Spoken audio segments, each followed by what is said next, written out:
کیا ہم اپنے ایجوکیشنل سسٹم سے مطمئن ہیں؟ دیکھیں، مطمئن تو تب میں ہوتا جب اس کی پروڈکٹ جو ہے وہ باہر جو نکل رہی ہے اس سے ملک سنورتا۔ دوسرے معنوں میں آپ اگر پوچھنا چاہیں یس یا نو میں، تو ڈیفینیٹلی میں مطمئن نہیں ہوں، کیونکہ ہمارا ٹوٹلی ایجوکیشنل سسٹم جو ہے وہ ایک رٹے کے اوپر جو ہے نا وہ بنیاد رکھتا ہے۔ اس میں دو ہی چیزیں ہیں، زبانی یاد کریں اور لکھیں۔ کوئی اس میں جو ہے نا کوئی ایکٹیویٹیز نہیں ہے، جو پریکٹیکلز بھی ہوتے ہیں وہ بھی آپ نے لکھنا ہی ہے۔ اب ایک نئی دوڑ جو چل پڑی وہ مارکس کی دوڑ ہے، اور زیادہ سے زیادہ نمبر وہی بچہ حاصل کرتا ہے جو جتنا اچھا رٹا لگا لیتا ہے اور جتنا اچھا لکھ لیتا ہے۔ یعنی اس میں انڈرسٹینڈنگ نام کی چیز جو ہے نا وہ نہیں ہے۔ آپ اپنی منسٹری کو دیکھیں کہ وہاں پر بھی اس کا نام جو ہے نا وہ بالکل آتا ہے، منسٹری آف ایجوکیشن، حتیٰ کہ ہونا چاہیے ministry of education and training. ہمیں اپنے اسکول اور کالجز میں ٹریننگ پہ مین فوکس دینا چاہیے۔ اصل بات یہ ہے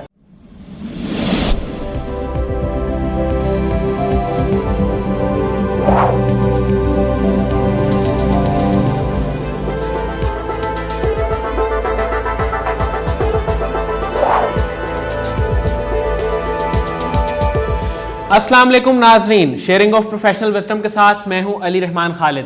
آج جو مہمان ہمارے ساتھ موجود ہیں وہ انتہائی قابل انسان ہیں، یہ مصنف بھی ہیں، اس کے ساتھ ساتھ یہ بہت سارے پرائیویٹ سکولز اور کالجز کو رن کریں۔ دا ایجوکیٹرز اور دا کنکورڈیا کالج ان میں سے بہت اہم ہیں، جن کی کچھ فرنچائزز بھی انہوں نے لی ہوئی ہیں۔ ہم ان سے جانیں گے کہ ہمارے تعلیمی نظام میں کیا کیا مسائل ہیں اور ان مسائل کو کس طرح سے حل کیا جا سکتا ہے، اور خاص طور پہ اگر ہم اپنے سلیبس اور کریکولم کو تبدیل کریں تو کون سی تبدیلی سب سے پہلے لانی ہوگی۔ انہوں نے ایک کتاب بھی لکھی ہے، طلبہ کی اقسام۔ ہم ان سے جانیں گے کہ اپنی یہ اس کتاب طلبہ کی اقسام میں کیا کیا رہنمائی دے رہے ہیں اور کس کس طرح سے بتا رہے ہیں کہ معاشرے میں تعلیمی نظام اور استاد، شاگرد اور والدین کا کردار کتنا اہم ہے۔ بہت بہت شکریہ حافظ ذوالفقار شاہد صاحب آپ کی تشریف آوری کا۔ سر پہلے تو میں آپ کا شکر گزار ہوں کہ آپ نے ہمارے لیے وقت نکالا۔ سر مجھے یہ بتائیے گا، آپ چونکہ ہمارے ایجوکیشن سسٹم کے ساتھ منسلک ہیں اور آپ ہیڈ کر رہے ہیں بہت سارے اسکولز کو، کالجز کو، تو سر ہماری ایجوکیشن سسٹم سے کیا آپ مطمئن ہیں؟ کیا یہ بالکل ویسا ہی ہے جیسا ہونا چاہیے؟ بہت بہت شکریہ علی صاحب، آپ نے جو ہے نا وہ موقع دیا اپنی بات کرنے کا۔ میں تو قاسم علی شاہ صاحب سے ملنے کے لیے آیا تھا، تو اچانک ہی پروگرام آپ کا بن گیا کہ چلیں یہ انٹرویو ریکارڈ کر لیا جائے۔ تو جہاں تک بات ہے آپ کے سوال کی کہ کیا ہم اپنے ایجوکیشنل سسٹم سے مطمئن ہیں، دیکھیں مطمئن تو تب میں ہوتا جب اس کی پروڈکٹ جو ہے وہ باہر جو نکل رہی ہے اس سے ملک سنورتا۔ ہماری جو نئی نسل جو ہے یہ تعلیم و تربیت حاصل کر کے اسکول سے اور کالجز سے باہر نکل رہی ہے، وہ اپنا رول کیا پلے کر رہی ہے۔ اگر رول ٹھیک طریقے سے پلے ہو رہا ہوتا، یہ پروڈکٹ ٹھیک ہوتی، تو آج ملک کا نظام بھی جو ہے نا وہ بہت اچھا ہوتا۔ تو اب دوسرے معنوں میں آپ اگر پوچھنا چاہیں یس یا نو میں، تو ڈیفینیٹلی میں مطمئن نہیں ہوں، کیونکہ ہمارا ٹوٹلی ایجوکیشنل سسٹم جو ہے وہ ایک رٹے کے اوپر جو ہے نا وہ بنیاد رکھتا ہے۔ آپ دیکھ لیے، چاہے میٹرک کا ایگزام ہو، چاہے انٹرمیڈیٹ لیول کا ہو یا کسی بھی لیول کا ہو، اس میں دو ہی چیزیں ہیں، زبانی یاد کریں اور لکھیں، زبانی یاد اور کریں اور لکھیں۔ کوئی اس میں جو ہے نا کوئی ایکٹیویٹیز نہیں ہے، کوئی اس میں اس طرح کے، آپ دیکھیں میٹرک کی سطح پر جو پریکٹیکلز بھی ہوتے ہیں وہ بھی آپ نے لکھنا ہی ہے، ٹھیک ہے۔ تو لہٰذا وہ جو پریکٹیکل نالج ہے وہ بچوں کو نہیں دیا جاتا، انہیں صرف کتاب کا کیڑا بنا دیا جاتا ہے، اور وہ آج کے زمانے میں اب ایک نئی دوڑ جو چل پڑی وہ مارکس کی دوڑ ہے، یعنی زیادہ سے زیادہ نمبر حاصل کرنے، اور زیادہ سے زیادہ نمبر وہی بچہ حاصل کرتا ہے جو جتنا اچھا رٹا لگا لیتا ہے اور جتنا اچھا لکھ لیتا ہے۔ یعنی اس میں انڈرسٹینڈنگ نام کی چیز جو ہے نا وہ نہیں ہے۔ تو اصل تو یہ تھی کہ بچوں کو پریکٹیکل نالج دیا جائے، تھیوریٹیکل نالج تو ہوتا ہے، اس کے ساتھ پریکٹیکل نالج ہو، کہ اسی نالج کو آپ نے آگے جا کے معاشرے میں کس طرح پلے کرنا ہے، کون سا کریکٹر پلے کرنا ہے، اور یہ آپ کا پڑھا ہوا جو گولڈن پرنسپلز آپ نے اپنے اسکول اور کالجز سے پڑھے ہیں اس کو کیسے آپ نے امپلیمنٹ کرنا ہے، تو وہ امپلیمنٹ کرنا سکھانا، ٹھیک ہے نا۔ اور وہ پھر جو تربیت کا پہلو ہے وہ والا، اب دیکھیں ہماری جو منسٹری ہے وہ کہلاتی ہے جی منسٹری آف ایجوکیشن، ٹریننگ کا نام ہی نہیں ہے۔ یعنی آپ اپنی منسٹری کو دیکھیں کہ وہاں پر بھی اس کا نام جو ہے نا وہ بالکل آتا ہے، منسٹری آف ایجوکیشن، حتیٰ کہ ہونا چاہیے ministry of education and training. ہمیں اپنے اسکول اور کالجز میں ٹریننگ پہ مین فوکس دینا چاہیے، اصل بات یہ ہے۔ تو بہرحال جو ایجوکیشنل سسٹم ہے وہ ٹوٹل رٹے کے اوپر جو ہے نا وہ مبنی ہے۔ ہم بہت اچھا رٹا لگانے والے بچے جو ہے نا وہ آگے بھیج رہے ہیں، تو وہ عملاً جو ہے جو ان کو اپنا کردار پلے کرنا چاہیے وہ والا کردار پلے نہیں ہو رہا۔ سر ایسا سلیبس یا کریکولم ڈیزائن کیا جا سکتا ہے جس میں ایجوکیشن کے ساتھ ساتھ ٹریننگ پہ بھی زور دیا جائے؟ دیکھیں کریکولم جو ڈیزائننگ ہوتی ہے بیسیکلی وہ ہوتی ہے اس قوم کی نیڈز کیا ہیں, اس قوم کے اغراض و مقاصد کیا ہیں, وہ جو جس خطے کے رہنے والے باسی ہیں ان کی ضروریات کیا ہیں. دیکھیں ایک سمپل سی مثال سے آپ اس بات کو اچھے طریقے سے سمجھ سکتے ہیں کہ اگر کسی ایک جزیرے سے ایک شپ بھرا ہوا لوگوں کا جو ہے نا وہ سفر کر رہا ہے اور شپ کہیں جو ہے نا وہ غرق ہو جاتا ہے, لیکن وہ لوگ اپنی زندگی بچا کر کسی جزیرے پہ پہنچ جاتے ہیں. اب اس جزیرے پہ جو رہنے والے لوگ ہیں ان کا اولین مقصد کیا ہوگا کہ ہم واپس اپنی ڈیسٹینیشن پر پہنچیں, اپنے قبیلے میں پہنچیں, اپنے اصل جزیرے پر پہنچیں جہاں ان کے آباء و اجداد ہیں, بچے ہیں, دوست ہیں, احباب ہیں, وہ پورا معاشرہ جس کو چھوڑ کر وہ نکلے ہوئے ہیں. تو اب وہ پھنس گئے ہیں کہ ایسے جزیرے پر وہاں پر نہ تو کوئی بحری جہاز ہے, نہ کوئی ایسے وسائل ہے جس سے واپس پہنچ سکیں. تو اب ایک عرصے سے وہاں پر رہ رہے ہیں اور وہاں پر رہنے سے اب ظاہر ہے وہاں پر ایک نئی آبادی, ایک نئے بچے پیدا ہونے شروع ہو گئے ہیں. تو اب وہ جو نسل آ رہی ہے پہلے تو ان کو ان کا مقصد یاد دلانا کہ دیکھو ہم یہاں کے نہیں ہیں, ہم تو فلاں جزیرے کے یہاں سے ہزاروں کلومیٹر دور ہے, ہم نے وہاں پر پہنچنا ہے, ہماری جو جنم بھومی ہے وہ ہے. تو لہذا اب وہ جو بچے وہاں پر ہوں گے, وہ جو معاشرہ ہوگا, ان کی ٹریننگ کیا ہوگی, ان کی تعلیم و تربیت کیا ہوگی کہ ان کا اصل ڈیسٹینیشن ہے اس آبائی جگہ پر پہنچنا. تو اس کے لیے وہ جہاز سازی سیکھیں گے, اس کے لیے وہ کشتیاں بنانا سیکھیں گے, اس کے لیے وہ سوئمنگ سیکھیں گے, وہ والے نالج حاصل کریں گے جس سے ٹریولنگ جو ہے ان کے لیے آسان ہو جائے. ٹھیک ہے. اب اسی تناظر میں اگر آپ پاکستان کو دیکھیں تو بینگ دا مسلم ہماری ڈیسٹینیشن کیا ہے, ہم کہاں سے آئے, ہم جنت سے نکالے گئے تھے نا. تو جب جنت سے نکالے گئے ہیں اور ہمیں ہمارا مقصد بھی یہ دے دیا گیا کہ آپ نے واپس اچھے اعمال کر کے ادھر پہنچنا ہے, تو اب ہمارا کریکولم جو ڈیزائن ہوگا وہ اس طرح کا ہوگا جس سے ہم ایسے بچے جو ہیں ان کی تعلیم و تربیت کریں, ایسی تعلیم و تربیت کریں کہ نہ صرف وہ دنیا کے لیے آسان اقدام کریں بلکہ ایسے اقدامات کریں کہ جن سے وہ اپنی اصل ڈیسٹینیشن جنت تک بھی پہنچنے کے حامل ہو جائیں. تو کریکولم بیسیکلی کسی بھی قوم کی نیڈز کے مطابق, اس کی ضروریات کے مطابق, اس قوم کے اغراض و مقاصد کیا ہیں, اور سب سے اہم چیز کہ یہ جو قوم ہے, یہ جو خطہ ہے, اس کے دشمن کون ہے اور دوست کون ہے. ہمیں تو آج سے 20 سال 25 سال پہلے کا جو کریکولم تھا, جو کتابیں تھی, اس میں ہمارا دشمن انڈیا تھا, لیکن آج وہ ہمارا دشمن نہیں ہے. اب تو ہمارا کلچر سیم ہو گیا, پہلے کلچر سیم نہیں تھا, اب جو ہے وہ کلچر جو ہے وہ سیم ہو گیا. تو یہ بڑی اہم بات ہے. جب کریکولم صحیح ڈیزائن ہوگا تو پھر اس کے مطابق جو ہے نا ایک قوم ایک صحیح راستے پر, صحیح ٹریک پر چلے گی اور اپنا مقصد حاصل کر لے گی. سر آپ مصنف بھی ہیں اور آپ نے ابھی ایک کتاب بھی لکھی ہے طلبہ کی اقسام, اس میں آپ نے کیا پیغام دینے کی کوشش کی ہے؟ دیکھیں علی بھائی, میں نے نا 1985 سے اس فیلڈ میں کام کرنا شروع کیا. تعلیم و تعلم دونوں ہی چلتے رہے ساتھ ساتھ. تو اتنے ایک لمبے عرصے میں کو 37 ایئرس کا عرصہ بنتا ہے.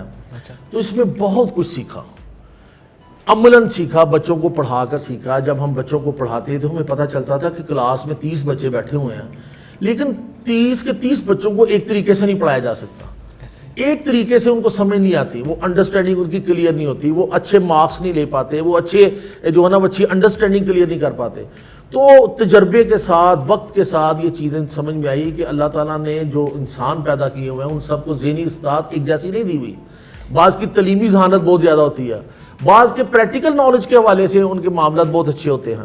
تو یہ بہت ساری چیزیں سیکھی کہ ایک کلاس میں کتنی قسم کے اسٹوڈنٹ ہو سکتے ہیں, ذہین, متین, فتین, ایوریج, سلو لرنر, ٹھیک ہے نا, ہائپر اسٹوڈنٹ, اس طرح کی بے شمار قسمیں جو ہے نا وہ سامنے آئی. اب ایک عرصہ سے ہم ان کے اوپر کام کر رہے تھے. ظاہر ہے اپنے تجربے کی بنیاد پر جو نئے ٹیچرز ہمارے پاس آتے تھے ان کی ٹریننگ ہوتی تھی کہ آپ نے ایسے کام کرنا ہے. تو اب ظاہر ہے جب بندہ جو ہے نا وہ ایک وقت گزرتا ہے اور جب اس کو وہ نظر آتا ہے کہ میں اپنی زندگی کا 2/3 حصہ تو گزار چکا ہوں, اب آخری حصہ گزار رہا ہوں, زندگی اور موت تو اللہ کے ہاتھ میں, پتہ نہیں بعض دفعہ جوان بھی چلے جاتے ہیں. تو یہ جو کچھ میں نے زندگی میں حاصل کیا ہے یہ تو ابھی سینہ بسینہ ہی چل رہا ہے. تو کیوں نہ اس کو ایک تحریر کی شکل میں جو ہے نا وہ رائٹ ڈاؤن کر دو, تاکہ وہ آئندہ آنے والے لوگوں کے لیے جو میں نے سیکھا، بہت ساری دنیا اس طرح اپنے تجربات کو لکھتی ہے، تو وہ جو ہے نا وہ ایک لکھا ہوا معاملہ آگے نسل تک جو ہے نا وہ پہنچ جائے۔ تو پھر جب میں نے لکھنا شروع کیا تو ظاہر ہے وہ لکھ کر تو پہلے تو وہ ٹیچرز کو دیا جاتا تھا کہ دیکھیں اس قسم کا بچہ ہوگا تو ایسے کام کرنا ہے، اس کے سمٹمز یہ ہوں گے، اس طرح پہچان میں آئے گا کہ یہ والا بچہ ہے، اور پھر اس کو آپ نے اس طرح ٹیکل کرنا ہے، اس طرح یہ پڑھے گا، یہ سارا کچھ تھا۔ لیکن یہ ہے کہ وہ تحریر جو ہے نا وہ ایک کتاب کی شکل اختیار کرتی گئی، تو پھر بہت سارے دوستوں نے مشورہ دیا کہ آپ اپنے اسکول میں جو ہے نا وہ اس کو لاگو تو کر بیٹھے ہوئے ہیں، تو اگر آپ اسے کتابی شکل دے دیں تو باقی اسکول بھی اسے استفادہ حاصل کریں۔ تو الحمدللہ پھر اس کو کتابی شکل دے کر جو ہے نا وہ ہم نے پرنٹنگ کے مراحل سے گزار کر یہ کتاب جو ہے نا وہ لوگوں کے سامنے لے کر آئے۔ سر آپ بہت سارے اسکول سے وابستہ ہیں اور بہت سارے کالجز کو بھی آپ چلا رہے ہیں، کچھ فرینچائزز آپ نے خریدی ہوئی ہیں، آپ کے فیوچر گولز کیا ہیں؟ دیکھیں فیوچر گول تو یہ ہے کہ ہم ایک ایسا نظام جو ہے اس کی ایک ایسا نظام بنا سکیں، ایجوکیشنل سسٹم، اگرچہ سسٹم تو بنانا ہے گورنمنٹ نے، ہاتھی کا پاؤں میں سب کا پاؤں، لیکن ہم اپنی سطح پر اس طرح کا کام کر سکیں کہ ہم وہاں سے جو بچے فارغ التحصیل ہو کر معاشرے میں جائیں تو وہ یوزفل سٹیزن ہو، وہ نہ صرف وہ ربنا آتنا فی الدنیا حسنہ وفی الآخرۃ حسنہ، یعنی انہیں دنیا میں بھی جو ہے نا وہ آسن معاملات ان کے ہوں اور آخرت میں بھی آسن ہو۔ تو ہمارا جو موٹو ہے، ہمارا جو مقصد ہے کہ ہم ایسے بچے پیدا کریں جن کی دنیا بھی آسن ہو جائے اور جن کی آخرت بھی آسن ہو جائے، یہ ہمارا گول ہے، اور اسی کے اوپر ہم پہلے دن سے لے کر آج تک جو ہے نا وہ کام کر رہے ہیں۔ سر آپ کے خیال میں سب سے زیادہ اہم تعلیمی نظام میں کردار کس کا ہے، استاد کا ہے یا شاگرد کا ہے؟ دیکھیں ایک زمانہ تھا، یہ کہا جاتا تھا جی تعلیم و تعلم جو ہے نا وہ ایک مثلث کی مانند ہے، اور اس کے 3 اضلاع ہوتے ہیں، اور ایک ضلع جو ہے اس کا والدین ہے، ایک اساتذہ ہیں، اور ایک جو ہے وہ طالب علم ہے۔